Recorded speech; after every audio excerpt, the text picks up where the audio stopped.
السلام علیکم ناظرین، اسلامی واقعات سے متعلق یہ ہماری پہلی ویڈیو ہے اور ہم امید کرتے ہیں کہ یہ آپ کی معلومات میں اضافے کا باعث بنے گی۔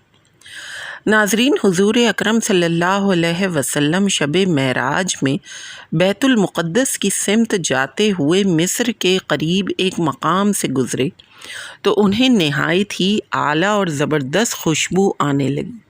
آپ صلی اللہ علیہ وسلم نے حضرت جبرائیل علیہ السلام سے پوچھا کہ یہ کیسی خوشبو ہے؟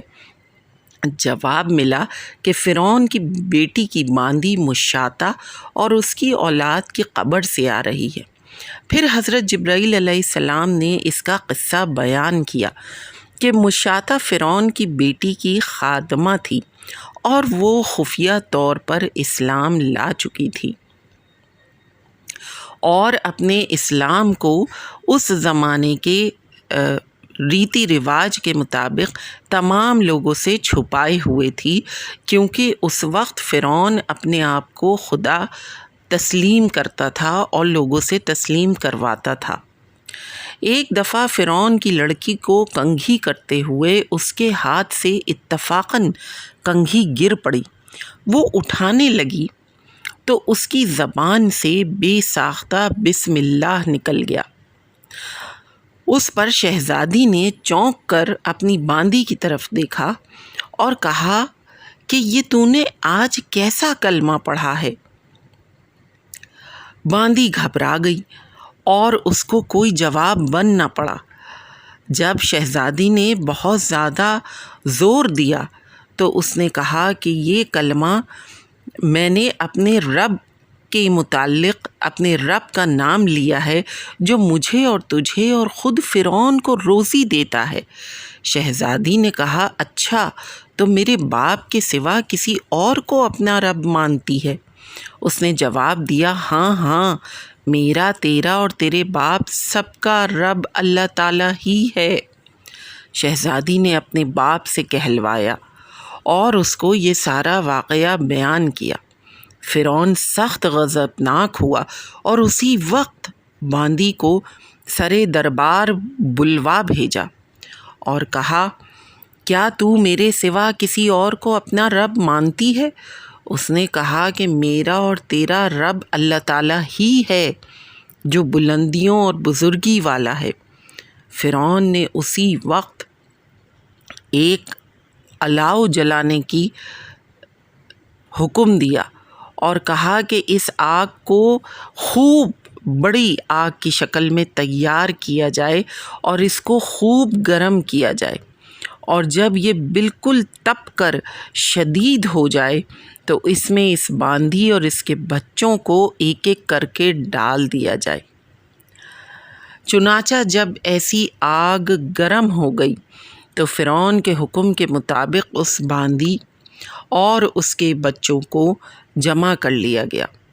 تمام ملک کے لوگ یہ تماشا دیکھنے کے لیے اس آگ کے چاروں طرف جمع ہو چکے تھے، اور فرعون نے ایک دفعہ پھر اس باندھی سے کہا کہ اب بھی وقت ہے، مان لے کہ میں تیرا رب ہوں، جس پر اس نے پھر انکار کر دیا۔ اس انکار کے بعد فرعون نے حکم دیا کہ اس باندھی کے بچوں کو ایک ایک کر کے اس کے سامنے آگ میں ڈال دیا جائے۔